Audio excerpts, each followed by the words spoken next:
Sa ibang balita, sa botong 205 na pabor, 3 tutol at 0 abstentions, pasado na sa ikatlo at huling pagbasa sa Kamara ang House Bill No. 9697 na magpapabilis at magpapalawak sa mga programang pabahay ng gobyerno. Ayon kay House Majority Leader Sandro Marcos, titiyakin ng bagong batas na ang mga nakatiwangwang na lupa at foreclosed properties ay magagamit para sa ligtas at abot-kayang tahanan para sa mga nangangailangang Pilipino. Paiiksiin din ng batas ang pagproseso ng mga permit at clearances sa loob lang ng 90 days. Prioridad dito ang mga informal settlers at mga pamilyang na-displaced dahil sa mga infrastructure projects.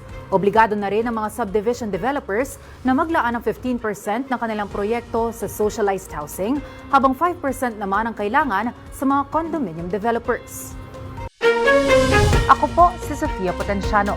Para maging updated, manatiling nakatutok sa Congress TV, Congress TV Digital at iba pa naming social media pages.